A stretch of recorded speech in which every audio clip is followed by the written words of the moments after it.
السلام علیکم ناظرین و حضرات، امید کرتے ہیں کہ آپ لوگ خوش ہیں، صحت مند ہیں، اپنا خیال رکھ رہے ہیں اور اللہ کی خوب سے خوب عبادت کر رہے ہیں۔ حضرت ابو ہریرہ رضی اللہ تعالی عنہ سے روایت ہے کہ اللہ کے رسول صلی اللہ تعالی علیہ وسلم نے فرمایا، عورت سے 4 چیزوں کی بنیاد پر نکاح کیا جاتا ہے: اس کے مال، اس کے خاندان، اس کی خوبصورتی اور اس کے دین کی بنیاد پر۔ لہٰذا تو دیندار کو اپنے لیے اختیار کر کہ کامیاب ہو جا، تیرے ہاتھ خاک آلود ہوں۔ تو ضرور دیندار ہی کو اختیار کر، تیرے ہاتھ خاک آلود ہوں۔ عبداللہ بن سلام رضی اللہ تعالی عنہ سے روایت ہے کہ اللہ کے رسول صلی اللہ تعالی علیہ وسلم نے فرمایا، سب سے بہترین عورت وہ ہے کہ جب تو اسے دیکھے تو وہ تجھے خوش کرے، اور جب تو اسے کوئی حکم دے تو تیری فرما برداری کرے، اور تیری غیر موجودگی میں اپنی عزت اور تیرے مال کی حفاظت کرے۔ حضرت ابو ہریرہ رضی اللہ تعالی عنہ سے روایت ہے کہ اللہ کے رسول صلی اللہ تعالی علیہ وسلم نے فرمایا، جب ایک عورت اپنی 5 نمازیں ادا کرے، رمضان کے مہینے کے روزے رکھے، اپنی شرمگاہ کی حفاظت کرے اور اپنے شوہر کی فرما برداری کرے، تو وہ قیامت کے دن جنت کے جس دروازے سے چاہے اس میں سے داخل ہو جائے گی۔ ابو امامہ رضی اللہ تعالیٰ عنہ سے روایت ہے کہ اللہ کے رسول صلی اللہ تعالیٰ علیہ وسلم نے معاذ بن جبل سے فرمایا، اے معاذ، شکر کرنے والا دل، ذکر کرنے والی زبان اور نیک بیوی جو دنیا اور دین کے معاملے میں تیری مدد کرے، ان تمام خزانے میں سے بہتر ہے جو لوگ جمع کر رہے ہیں۔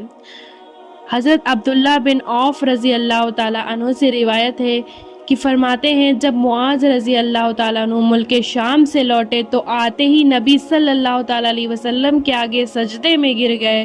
آپ صلی اللہ تعالیٰ علیہ وسلم نے پوچھا، اے معاذ، یہ کیا ہے؟ وہ بولے، میں شام گیا تو دیکھا کہ وہاں لوگ اپنے بڑوں اور سرداروں کو سجدہ کرتے ہیں، لہٰذا مجھے یہ بات بہت اچھی لگی کہ ہم آپ کے ساتھ بھی ایسا ہی کریں۔ اللہ کے نبی کریم صلی اللہ تعالیٰ علیہ وسلم نے فرمایا، ایسا ہرگز نہ کرنا۔ اگر میں کسی کو حکم دیتا کہ وہ اللہ کے سوا کسی اور کو سجدہ کرے تو وہ عورت کو حکم دیتا کہ وہ اپنے شوہر کو سجدہ کرے۔ ایک روایت میں یوں ہے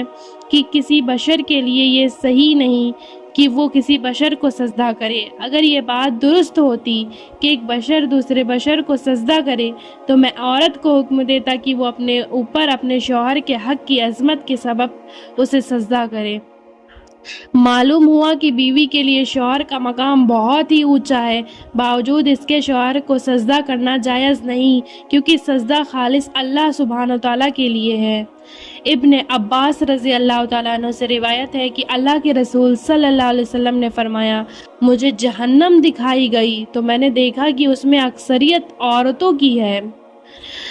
کیونکہ وہ ناشکری اور انکار کرتی ہیں۔ پوچھا گیا کیا اللہ سے کفر کرتی ہیں؟ آپ صلی اللہ علیہ وسلم نے فرمایا، شوہر کا انکار کرتی ہیں، احسان کا انکار کرتی ہیں۔ اگر ان میں سے تو کسی پر ایک زمانے تک احسان کرتا رہے، پھر وہ تجھ سے کچھ کمی دیکھے تو فوراً کہتی ہیں، میں نے تمہاری طرف سے کبھی کوئی بھلائی نہیں دیکھی۔ حضرت ابن عباس رضی اللہ تعالیٰ عنہ سے روایت ہے کہ اللہ کے رسول صلی اللہ تعالیٰ علیہ وسلم نے فرمایا، کیا میں تمہیں جنتی مرد کون ہے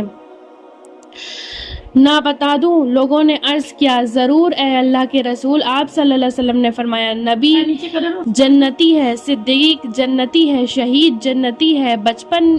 ہی میں فوت ہونے والا بچہ جنتی ہے، اور وہ شخص بھی جنتی ہے جو شہر کے ایک حصے سے دوسرے حصے میں اپنا مسلمان بھائی سے صرف اللہ کی خاطر ملاقات کے لیے جاتا ہے۔ اور تمہاری جنتی عورتیں وہ ہیں جو اپنے شوہر سے محبت کرنے والی، اس کے لیے خیر ہی کا ذریعہ بننے والی ایسی عورت کہ جب اس کا شوہر اس سے ناراض ہو جائے تو خود شوہر کے پاس جائے اور اس کے ہاتھ میں اپنا ہاتھ دے کر کہے، میں اس وقت تک نیند کی راحت نہیں پا سکتی جب تک آپ مجھ سے راضی نہ ہو جائیں۔ حضرت ابو ہریرہ رضی اللہ تعالیٰ عنہ سے روایت ہے کہ اللہ کے رسول صلی اللہ تعالیٰ علیہ وسلم نے فرمایا، اس ذات کی قسم جس کے ہاتھ میں میری جان ہے، جو بھی شخص اپنی بیوی کو اپنے بچھونے کی طرف بلاتا ہے اور وہ اس کا انکار کرتی ہے تو وہ اللہ جو آسمان پر ہے اس عورت سے ناراض ہی رہتا ہے جب تک کہ اس کا شوہر اس سے راضی نہ ہو جائے۔ حضرت ابو ہریرہ رضی اللہ تعالیٰ عنہ سے روایت ہے کہ اللہ کے رسول صلی اللہ تعالیٰ علیہ وسلم نے فرمایا، جب کسی شخص کی دو بیویاں ہوں اور ان کے درمیان عدل انصاف نہ کرے تو قیامت کے دن وہ اس حال میں آئے گا کہ اس کا ایک پہلو ساکت ہوگا۔ حضرت معاویہ القشیری رضی اللہ تعالیٰ عنہ سے روایت ہے کہ میں نے عرض کیا ہے اللہ کے رسول صلی اللہ تعالیٰ علیہ وسلم، ہماری بیویوں کا ہم پر کیا حق ہے؟ آپ صلی اللہ تعالیٰ علیہ وسلم نے فرمایا کہ جب تم کھاؤ تو انہیں بھی کھلاؤ اور تم پہنو تو انہیں بھی پہناؤ، یا فرمایا کہ جب تم کماؤ تو انہیں پہناؤ اور ان کے چہرے پر نہ مارو اور نہ انہیں برا کہو، اور اگر ان سے دوری اختیار کرو تو گھر ہی میں کرو۔ امام ابو داؤد کہتے ہیں کہ انہیں برا نہ کہو کا مطلب ہے انہیں اس طرح نہ کہو کہ اللہ تیرا برا کرے یا اللہ تجھے ذلیل و رسوا کرے۔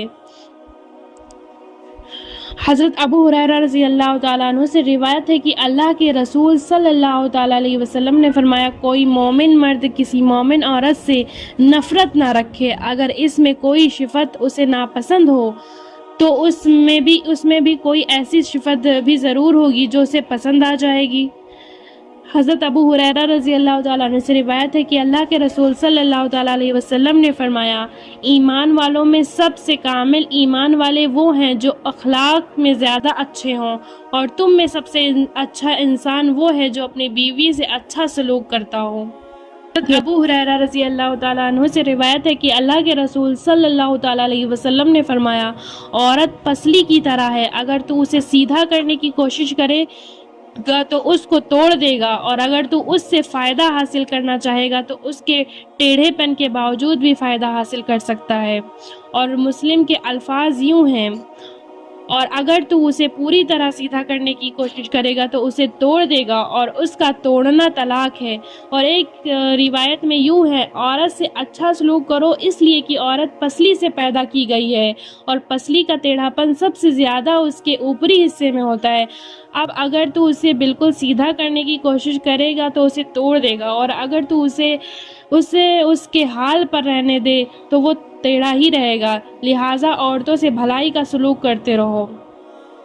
عائشہ رضی اللہ تعالیٰ عنہ فرماتی ہیں، میں حیض کی حالت میں ہوا کرتی اور پانی پی کر برتن اللہ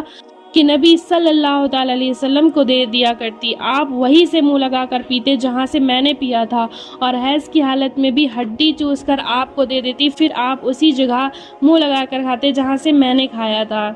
اس سے واضح ہوتا ہے کہ حیض کی حالت میں عورتوں سے غیروں جیسا سلوک کرنا جائز نہیں ہے۔ حضرت عائشہ رضی اللہ تعالیٰ عنہ فرماتی ہے کہ میں ایک سفر میں نبی کریم صلی اللہ علیہ وسلم کے ساتھ تھی، اور اس وقت بس ایک دبلی پتلی لڑکی ہی تھی۔ اللہ کے نبی کریم صلی اللہ تعالیٰ علیہ وسلم نے ساتھ والے لوگوں سے کہا، تم لوگ آگے نکل جاؤ۔ پھر مجھ سے کہا، آؤ میں تم سے دوڑ لگاتا ہوں، لہٰذا ہم نے دوڑ لگائی اور میں ایسا دوڑی کہ آپ سے آگے نکل گئی۔ اس پر آپ صلی اللہ علیہ وسلم خاموش رہے۔ پھر ایک زمانہ گزر گیا اور میں بدن میں بھاری ہو گئی اور اس بات کو بھی بھول گئی۔ پھر ایک سفر میں آپ صلی اللہ علیہ وسلم کے ساتھ دوبارہ نکلی۔ آپ صلی اللہ علیہ وسلم